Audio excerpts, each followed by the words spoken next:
113 to 80 kilograms. Ang laki nun. Nasa 33 kilos na lose. Even sabihin mong ganyan yung katawan niya, makikita mo yung shoulder niya, nandun may muscle mass eh.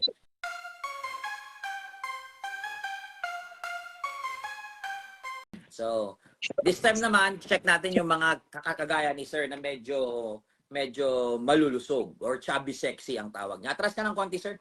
Okay? Sige. So, relax lang. Even sabihin mong ganyan yung katawan niya, makikita mo yung shoulder niya, nandun may muscle mass eh. So, medyo side ka nga, sir, side. Sir, papiga ka ng triceps mo? Meron.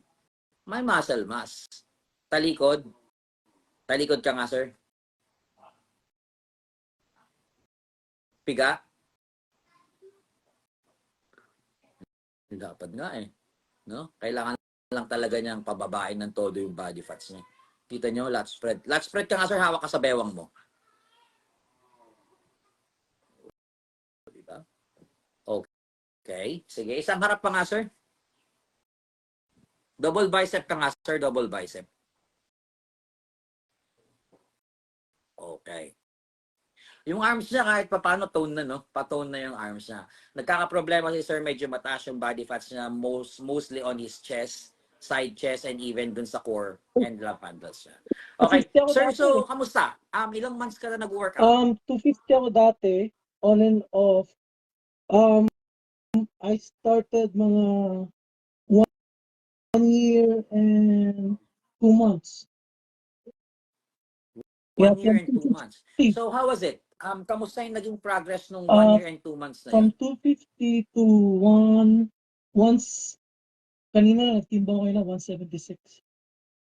Grabe. So, how many kilos is that? So, from 250 pounds to to 176 kanina. 176. Grabe, laki nun. Wow, ang calculator ko, sir. Check natin. So, 250 pounds. 250 pounds divided by 2.2. So, that's 113 kilograms. From 113 kilograms, ngayon, sir, edad ka 176. 176.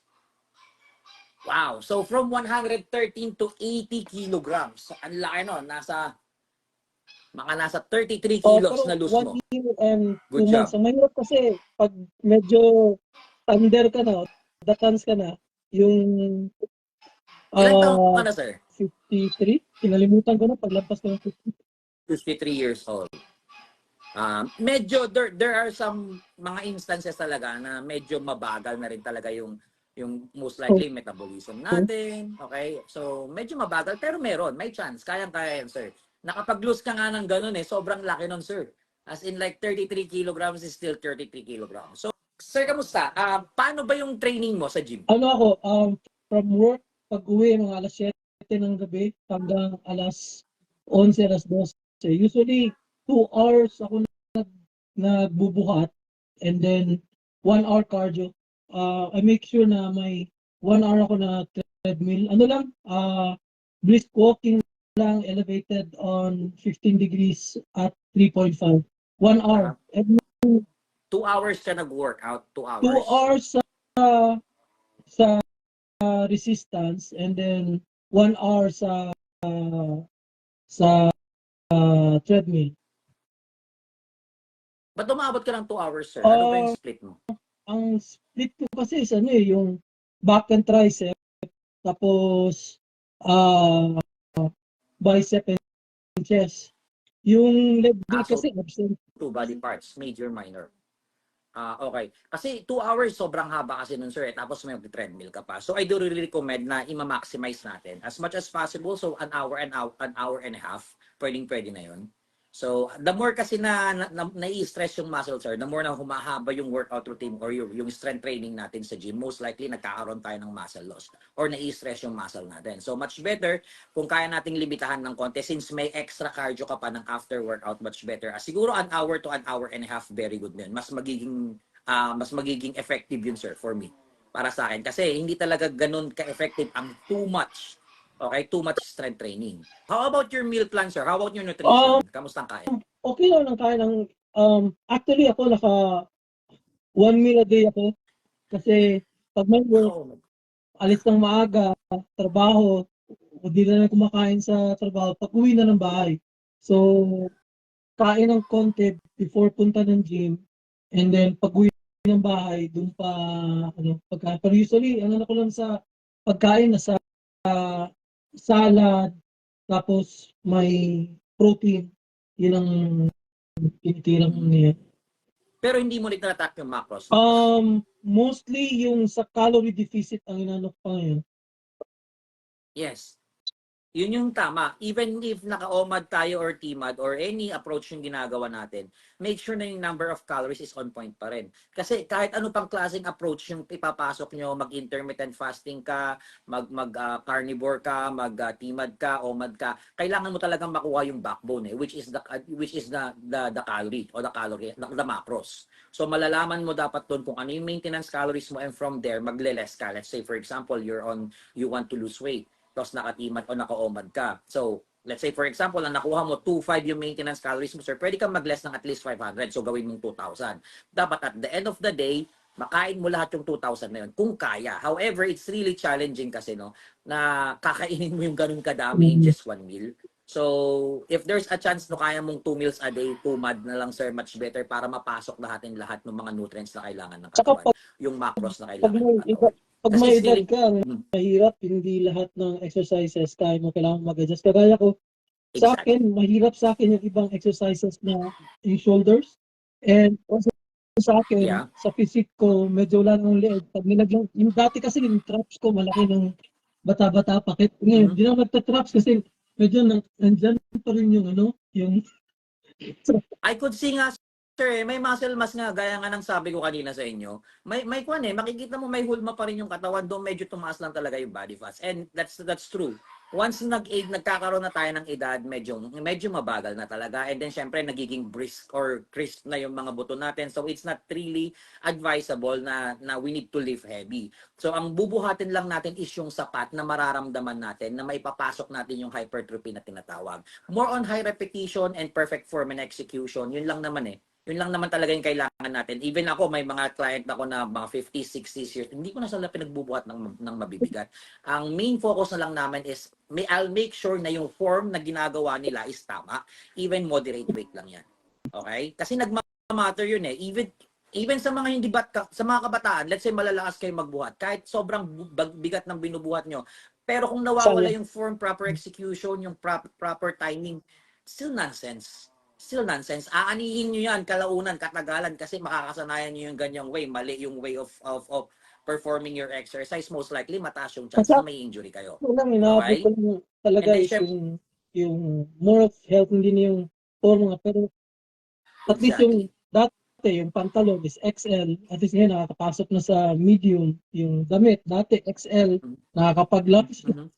Yun lang mga inaabot. Pero yung talagang sa cardio, yun ang importante kasi pag may edad ka na, mahirap na yung mga cardiovascular diseases. Exactly. So, kailangan talaga ayusin natin. Gaya nga ng sabi ko, cardio is one of the most important exercise para sa pinakamahalagang muscle sa katawan, which is the heart. That's also good for the joints and even to the lungs. So, yeah, sa mga ganyang edad, much better talaga focus na lang. Parang ang ginagawa na lang natin, sir, for the health benefit na lang, no? Kumbaga, bonus na lang din na kahit pa paano nakikita natin Yeah, na nagkakaroon that's ng improvement, true. which is good. I think, sir, i-continue mo lang kung ano yung ginagawa mo. You're doing it right. That's a lot. Like 33 kilograms, that's a Check in lot, ako sir. after 2 months. Napaka-solid nun. I'll check in after 2 months. Sure, Kasi sure, yung diet, I and just pretty started that sure diet yung watching yung calorie deficit. Umad na ako since calories. before pa, pero it doesn't work sa akin kasi yung pagkain mo marami, bumabawi ka. I'm trying to Yeah, check on yeah, exactly. my calorie intake now, going calorie deficit. So I'll check back in 2 months and we'll see kung may effect. Let's see. Para mai-compare natin yung OMAD. Actually, OMAD, okay naman ang OMAD. Marami akong client na nag-OMAD. However, hindi talaga siya pang matagalan. Hindi, mahirap siya in a way na kailangan mong kainin yung ganong karaming Yeah, pagkain in I just can one I can eating, attest to especially at that your kasi age. several years now since I started working, I've always been OMAD. It worked for quite some time pero after some time, pag uwi mo ng bahay, gutom ka kasi, kaya kain ka na lang ng kain ng ano, hindi rin, kailangan talaga calorie Exactly. deficit talaga. Nabi-break lang Kaya din yung ginagawa mong sayang approach lang, eh. sayang. Kasi kung magugutom ka, alam ka naman di ka Kaya nga, kakain. sayang lang. Exactly. So yun sir, perfect. Yung sinasabi mo, track your macros, go for caloric deficit. If you can add at least 2 or 3 meals, much better yun sir. Para sa akin, even especially if you Yeah. want to lose weight. Caloric deficit is the key. Wala talagang fat reduction. There's no special workout to lose those fats. All you need to do is to go on caloric deficit. Kakain tayo ng mas kakaunti kesa sa pangangailangan ng katawan natin para on that way papasok yung pagbo-burn ng fats. Kasi once na pinasukan mo yan ng konti, magugulat yung katawan mo, ba't konti lang yung pinasok mo? So anong gagawin ni katawan? Kukuha siya ngayon sa mga stored fats mo. Yun yung kukunin niyang energy. So on that way pumapasok yung pagbo-burn ng fats. And it's really safe, especially at your current situation na you are like 50 plus na. Thank Right? you very much, Coach. Salamat. So yun lang Salamat naman sa sir. pagbunot No problem.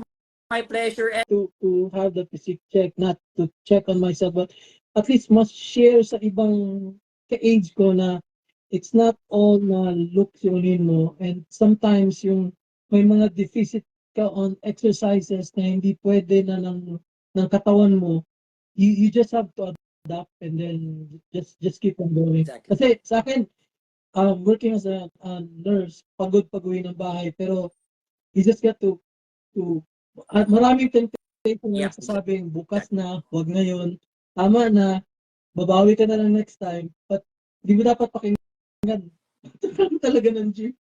Simulan mo. Yeah, exactly. So, yung mga words na yun, kasi yun yung paharang dun sa Kaya pagkamit nga, mo dun sa goal mo eh. Okay, you just need to push your limit. You just need to push yourself. Kasi unang-una, wala kang magiging kalaban dyan eh. Even sabihin mo, oh, wag na, bukas na lang tayo, o kain ka. No, wala kang magiging ibang kalaban kundi sarili mo. Kasi kung ayaw mong kumain, kung ayaw mong mag-skip ng meal, wala kang magagawa. You just yeah, need to that's push true. through. That's it. Yeah. So, yeah, it's our Thank pleasure, you sir, very na makausap ka much, namin dito Coach. sa live ko. And, 50 yeah. plus na si Bexy. Yes, kaya yan, sir. And welcome to you. Let's check after 2 months. And pretty sure, sa pag-iba nung yung way of diet mo, this time mas magiging maganda Yeah, yung God physique mo. willing. Pretty sure. Mas God mabilis din yung magiging willing. progreso. More power, Okay? Coach. So, Yep. hope to see you in 2 months, Sir. sir. Maraming salamat po. God bless. Thank you. Ingat po lagi dyan.